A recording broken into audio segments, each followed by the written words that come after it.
अभी भी मैंने एक आश्रम गंगोत्री के पास बनाया। 32 साल पहले भी मैं गंगोत्री के पास ही रहता था। नदी के किनारे पत्थर की जड़ में मेरा निवास होता था। मेरे पास उस वक्त खाने पीने की कोई ऐसी व्यवस्था नहीं थी। मुश्किल से दुकान से हम आटा ले आते थे और थोड़ा सा नमक, आटा में ही थोड़ा सा नमक डाल देते थे। लगभग 1.25 किलो आटे का 1 रोटी बनाते थे, खूब बढ़िया से सेक करके। अब साधु बन करके दिन भर चूल्हा जलाते रहें कि गृहस्थी की तरह। दोपहर में भी रोटी बनाओ, सुबह भी पराठा बनाओ, शाम में भी ये बनाओ वो बनाओ, सारे दिन खाने में ही। हमको वह पसंद नहीं। एक ही बार एक मोटी रोटी बना करके अखबार में लपेट करके रख देता था। जब बहुत भूख लगती थी तो उसी में से थोड़ा सा तोड़ करके खाने के लिए बैठता था। जैसे ही मैं खाने के लिए बैठता था वैसे ही एक आदमी मेरे पास सब्जी कटोरी में लेकर के पहुंच जाता था। हमें बड़ा ताज्जुब होता, यह आदमी कैसे इनको पता चलता है यह खाने के लिए बैठा है। कहीं आसपास में किलोमीटर तक घर नहीं, ये सब्जी लेकर कैसे पहुंच जाता, कैसे देख लेता है। अरे तो कैसे आ गया? अरे महाराज पता नहीं कैसे प्रेरणा हुई कि एक साधु वहाँ रहता है तो सब्जी लेकर आ गए। आपके पास कोई व्यवस्था नहीं है इसीलिए सब्जी लेकर के आ गए। काहे के लिए आ गए यहाँ सब्जी लेकर के? अरे महाराज दिन रात विषय भोगों में डूबे रहने वाले भोगी लोग 5 स्टार होटल में 56 प्रकार के भोग लगा रहे हैं। परमात्मा के नाम की माला निरंतर जपने वाले आज अखबार से निकाल कर सूखी रोटी खा रहे हैं। पता नहीं कौन प्रेरणा करने वाले हैं। जाओ उनको कम से कम सब्जी तो पहुंचाओ, सब्जी पहुंचाओ। सब्जी ला करके रख देता, उस सब्जी के साथ रोटी खा लेता। एक दिन मेरे मन में हुआ, ऐसे वीरान स्थान पर समय पर सब्जी लेकर आने वाला वह कौन आदमी है, उसको बढ़िया से परखना चाहिए, देखना चाहिए।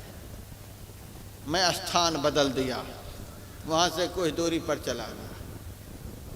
पत्थर की ओट में रोटी निकाल करके बैठा, बैठते ही वहाँ भी पहुँच गया। सब्जी ला करके रखा। मैंने कहा यहाँ भी आप पहुँच गए?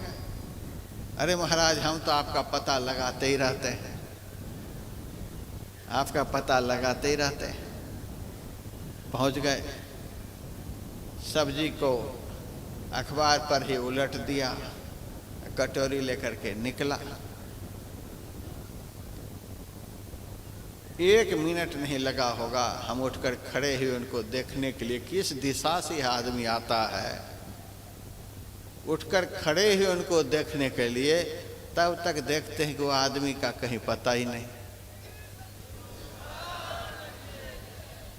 कहीं पता ही नहीं चला। तब मेरे मन में आया, हमारे गुरुदेव जो पदावली में लिखे हैं, मातहु तैं बड़ी छोह करे नित,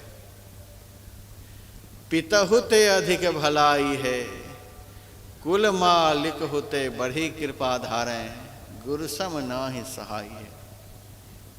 माँ क्या प्यार करेगी? हम लोगों ने गुरु तत्व को बढ़िया से समझा नहीं है। मातहु तैं बड़ी छोह करे नित, शरीर को जन्म देने वाली माँ तो बच्चे को सामने से भी बढ़िया से प्यार नहीं कर पाती है।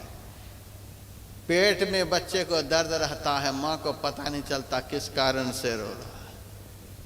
बच्चा रोता रहता है, माँ उपाय करती रहती है, कहाँ प्यार हुआ। लेकिन सदगुरु ऐसी माँ है जिनको तन के रोग का भी पता है, मन के भी रोग का पता है, आत्मा के रोग का भी पता है। सब तरह से प्यार करते। माता होते बड़ी छोह करें नित, पिता होते अधिक भलाई है, कुल मालिक होते बड़ी कृपा धारें, गुरु सम नाहि सहाय।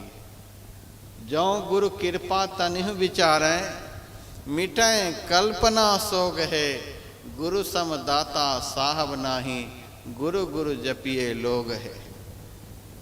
यह है गुरु तत्व। कैसे पहुंच गए, हमारे जीवन की बात है। मैं गंगोत्री से पैदल ही आ रहा था, पैसे की कोई व्यवस्था नहीं। उत्तरकाशी में हमको ठहरना था, रात के 10 बज गई। मैं पैदल चलता हुआ आ रहा था। भूख प्यास अब चला नहीं जाता। अब मेरे मन में हुआ, गुरु महाराज बोले हैं कि जो नित्य नियम से भजन करेंगे, ध्यान करेंगे, सत्संग करेंगे, उनके जीवन में मोटी रोटी और मोटी धोती की कभी कमी नहीं होगी। गुरु महाराज का वचन है। हम तो रास्ते चलते रहे, बैठकर भजन किए नहीं, इसीलिए भूखों मर रहे हैं। आसन लगाकर सड़क के किनारे बैठ गए, जैसे तैसे जितना भी मन लगा 1 घंटा तक ध्यान पर बैठा। उसके बाद स्तुति भी कर ली, आरती भी कर ली। आरती के बाद जैसे जयकारा बोलते हैं, पीछे से एक सेठ कार लेकर के आ रहे थे। मेरे बगल में कार खड़ी करके गाड़ी से बाहर निकला। अरे महाराज आप यहाँ हैं? हाँ। भोजन नहीं किया? मैंने कहा भोजन तो नहीं किए। अरे महाराज हम तो गंगोत्री से भोजन का पैकेट बांटते आ रहे हैं, अब एक ही पैकेट बचा हुआ है, महाराज आप ले लो। गाड़ी से भोजन का एक पैकेट निकाला, पर्याप्त भोजन था, हमारे हाथ में दिया। यही एक पैकेट बचा हुआ है। अब पैकेट हाथ में देकर के गाड़ी लेकर के आगे बढ़ा।